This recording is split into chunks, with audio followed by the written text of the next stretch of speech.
और चलिए अब बात उत्तराखंड के विजय तिलक में पूर्व सीएम हरीश रावत की करते हैं।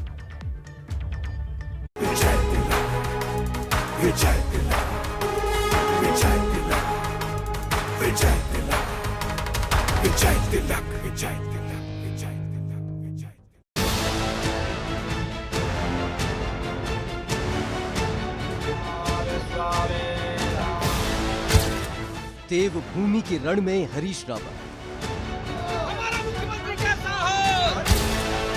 उत्तराखंड में दौड़ेगा कांग्रेस का विजय रथ। क्या है हरीश रावत की शपथ?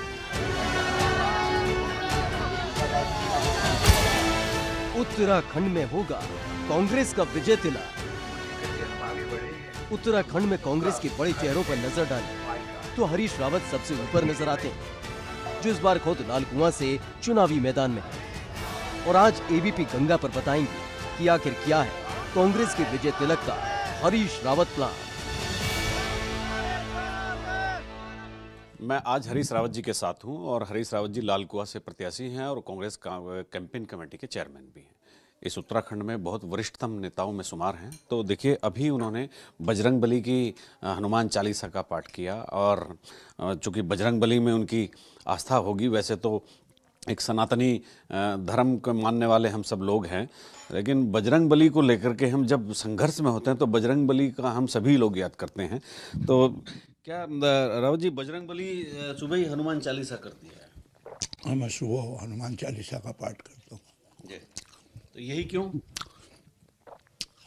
संस्कार है, जैसा माँ बाप ने सिखा दिया, जैसा सुन लिया वो आप व्यवहार में शामिल हो गया। जिस दिन नहीं करते हैं तो कोई व्यस्तता के मारे कोई हो गया तो उस दिन बेचैनी रहती है। ईश्वर की पूजा अर्चना करने के बाद नाश्ता करके हरीश रावत निकल पड़े चुनावी मैदान में।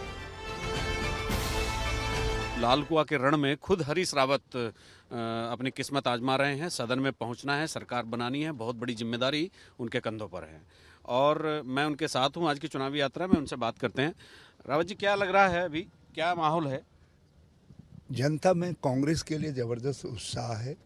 लोग परिवर्तन करना चाह रहे हैं और परिवर्तन के प्रतीक विकल्प के रूप में उनको कांग्रेस दिखाई दे रही है। और सबसे अच्छी बात यह है कि लोग ये महसूस करते हैं कि 2014, 15, 16 में हमने एक अच्छी सरकार दी और भाजपा उसकी तुलना में एक बिल्कुल विफल सरकार साबित हुई है। तो इसलिए लोगों के मन में अब ये चाह है कि हम पुराना जो हमारा एजेंडा था 2014, 15, 16 का, उसको हम अगले 5 सालों में लागू करें। आप दिन में कम से कम भी 1.5-2 दर्जन सभाएं कर रहे हैं, गांव-गांव जा रहे हैं, लोगों से मिल रहे हैं। क्या आपको किस तरह का फील आ रहा है? देखिए, यहाँ लाल कुआं के लोगों का तो मुझको प्यार, आशीर्वाद सब मिल रहा है, लेकिन राज्य भर में भी यही स्थिति है। सभी विधानसभा क्षेत्रों में कांग्रेस की स्थिति बहुत अच्छी है और भाजपा एक बुरी हार की तरफ जाएगी। अभी मुख्यमंत्री जी कह रहे थे कि हरीश रावत जी का अब कुछ नहीं, चूक चुके हैं वो राजनीति के क्षेत्र में और उनको लोगों ने रिजेक्ट कर दिया। घमंड बुरी चीज़ है और मैं समझता हूँ कि राजनीति में घमंड, यदि रावण भी होता राजनीति में तो उसको भी जो है उसका घमंड भी चूर हुआ है। तो भाजपा का जो ये रावणी स्वभाव है कि अपने विरोधी के ऊपर ऐसा प्रहार करना है, जो प्रहार जो है बड़ा कटु हो, तो ये लोकतंत्र के लिए अच्छा लक्षण नहीं है। खैर, धामी जी को अभी बहुत कुछ सीखना है। मैं समझता हूँ जब आगे झटके लगेंगे, और फिर मैं तो ये कह रहा हूँ पहले अपनी बचा लो, फिर हरीश रावत का हिसाब किताब लोगों के सामने रखना। कि मौसम की अनिश्चितता ने भाजपा को बहुत कुछ राहत दे दी है, अन्यथा अभी तक तो हम प्रदेश भर में एक ज़बरदस्त माहौल बना दिया हो। अच्छा, आपका कहना ये है कि अगर ये पिछले दिनों जो मौसम खराब हुआ और ये आजकल जो बारिश बर्फबारी हो रही है, अगर मौसम सामान्य होता तो मतलब आपकी सीटों का आंकड़ा बहुत ऊपर होता? बहुत ऊपर होता, क्योंकि कांग्रेस अपने को विषम मौसम के कारण आगे नहीं रख सकी। सरकार के पास एक एडवांटेज रहता है कि उनके पास संसाधन रहते हैं, तो वो संसाधनों से लड़ रहे हैं। हम बिरथी रघुवीरा वाली स्थिति में हैं, हमारे पास संसाधन नहीं है। अच्छा रावत जी, चुनाव के बीच बीच में बहुत सारी अजीब अजीब तरह की चीज़ें आती हैं। यहाँ भी आपको जब आप चुनाव लड़ने यहाँ आए तो लोगों ने कहा कि बाहरी हैं, ये क्या था? नहीं, ऐसा कुछ नहीं है। ये हमारा घर है, घर और घर आंगन से कोई बाहर कहा जाता है। और ये भाजपा का दुष्प्रचार है। वो ये भूल गए कि उन्होंने यहाँ 2 बार पार्लियामेंट के में जिन लोगों को टिकट दिया वो लोग भी मेरे घर के अड़ोस पड़ोस के थे, एक आध तो मेरे घर से भी बहुत दूर के थे। और फिर मैं तो यहाँ के लोगों के दुख सुख में पहले भी शामिल रहा हूँ। ऐसा नहीं है कि मैं अचानक कोई आ गया हूँ और या मैं परिचय का मोहताज हूँ। फिर जिन सिद्धांतों के लिए मैं लड़ रहा हूँ, जिस उत्तराखंड के लिए मैं जिस तरीके का उत्तराखंड बनाने के लिए मेरा संघर्ष है, जिस उत्तराखंडियत की मैं बात कर रहा हूँ, तो यदि वो उत्तराखंडियत अपने आंगनी में कमज़ोर कैसे पड़ सकती है? तो यहाँ के लोग जो है हरीश रावत की रक्षा भी कर रहे, उत्तराखंड और उत्तराखंडियत की भी रक्षा के लिए हमारे साथ खड़े हैं। रावत जी, पिछले दिनों हरिद्वार में एक कार्यक्रम हो रहा था भारतीय जनता पार्टी का, तो त्रिवेंद्र सिंह रावत जी उसमें मदन कौशिक जी का चुनाव प्रचार करने गए थे। उन्होंने कहा भाई 60 पार सीट होने के बाद मदन कौशिक मुख्यमंत्री बन जाएंगे। मतलब इस स्टेटमेंट को आप किस तरह से देखते हैं? ना होगा नौमन तेल ना राधा ना चाहिए, या कुछ और है आपके?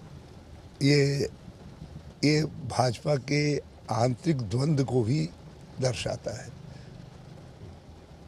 क्योंकि कौशिक श्री त्रिवेंद्र सिंह के समर्थक माने जाते हैं और वो लोग श्री धामी के खिलाफ खड़े हैं। तो ये भी है। और फिर ये भी सत्यता है कि न नौमन तेल होगा न राधा नाचेगी। अच्छा रावत जी, आपने बीच में हमारे साथ भी और तमाम दूसरे जो मीडिया हाउसेज हैं उनके साथ मुखातिब जब हुए, आपने कई बार अपनी पुरानी गलतियां स्वीकारी और उन्होंने कहा कुछ गलतियां हुई हैं और इस बार रिफॉर्म्स होंगे, मौका मिलेगा। वे कौन सी गलतियां थी आखिर जो आपको लग रहा है कि वे नहीं होनी चाहिए? देखिए, एक सख्त प्रशासक भी होने की आवश्यकता है और मैं समझता हूँ कि कुछ निर्णय मेरे गलत रहे और जिन निर्णयों से मेरी छवि पर भी थोड़ा सा दाग लगा। जैसे कि है, सब बातें सार्वजनिक रूप से नहीं कही जाती हैं। ये बातें अपने समझने की होती है और अपने को करेक्ट करने की होती है और मैं हमेशा अपने को करेक्शन की प्रोसेस में मानता हूँ। मैं कभी ये मान के नहीं चलता कि मैं हमेशा सही हूँ या हमेशा सही रहूँगा। जहाँ गलती करता हूँ स्वीकार करता हूँ, उसको सुधारेंगे। और मैं उत्तराखंड के लोगों से कहना चाहता हूँ कि हमारे सारे एजेंडाज जो मैंने 2014, 15, 16 में रखे थे, उस एजेंडे में मैं एक बात पर बहुत जोर दे करके काम करूँगा, वो है गवर्नेंस और एक क्लीन और बहुत पर्पसफुल गवर्नमेंट मैं उत्तराखंड को दूंगा। हरीश रावत का काफिला हल्दू चौड़ पहुंच गया था, जहां एक जनसभा को संबोधित किया।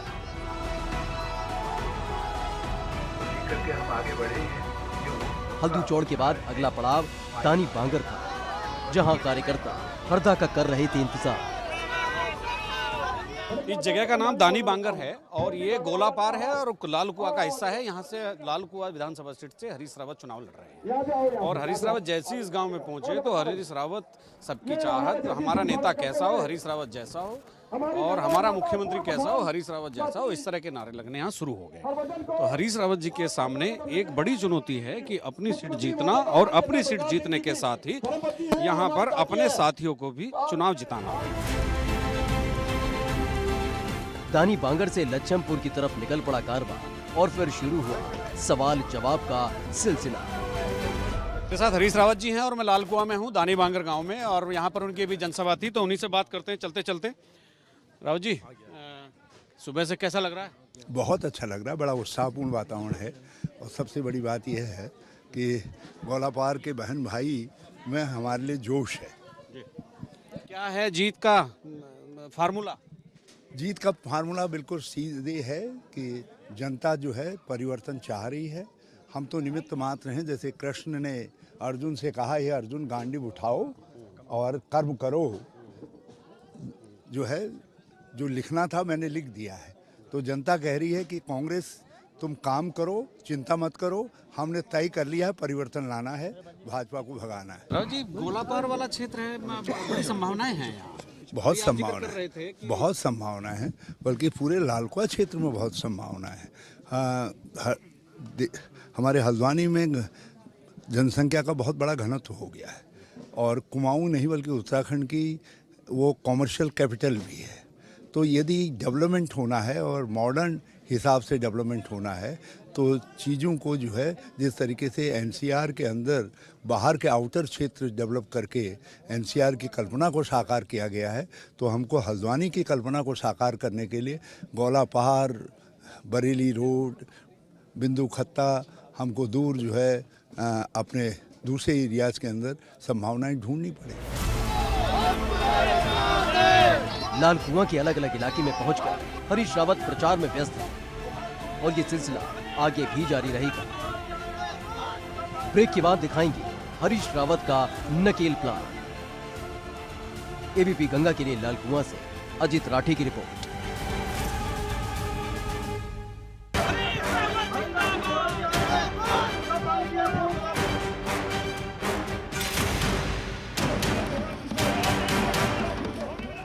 सुबह से शुरू हुआ हरीश रावत का प्रचार अंधेरा होने के बाद भी जारी था और अब पहुंच गए थे काठ गोदाम इलाके में, जब बिजली की कमी एक बड़ा मुद्दा है।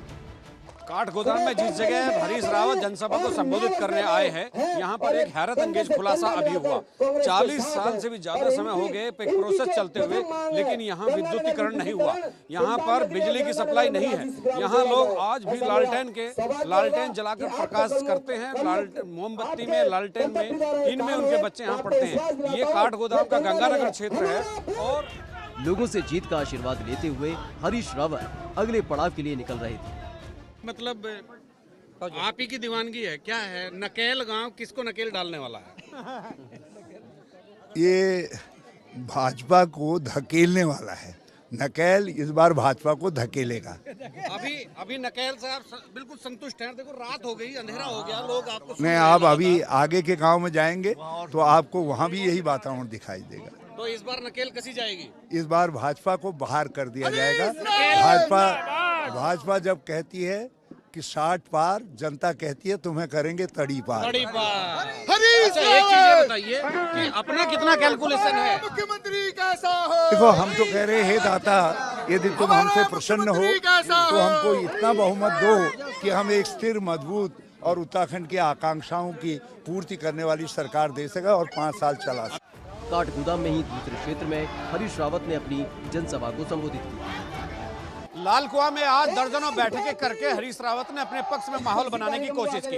ये काठ गोदाम है और लाल कुआं विधानसभा क्षेत्र का हिस्सा है और आप यहाँ देख सकते हैं कि उनकी अभी भी जो अपना जो जनसंपर्क अभियान, जो मीटिंग है, जो जनसभा है, वो अभी भी चल रही है। और हरीश रावत यहाँ पर जो परंपरागत तरीके से ढोल दमाऊ करके, ढोल बजाकर, लोकगीतों के साथ और जो यहाँ के जो स्थानीय जो कलाकार हैं उनके साथ ये सारी चीजें सलित करते हुए वो माहौल को बनाने में कामयाब रहे। पूरी रात हो चुकी है, अंधेरा हो चुका है, लेकिन यहाँ पर जोश खरोश देखने को बनता है। सुबह से लेकर शाम तक कई जनसभाओं को संबोधित करने के साथ ही हरीश रावत ने कांग्रेस के विजय तिलक के लिए देवभूमि की जनता से आशीर्वाद मांगा। एबीपी गंगा के लिए लाल कुआं से अजित राठी की रिपोर्ट।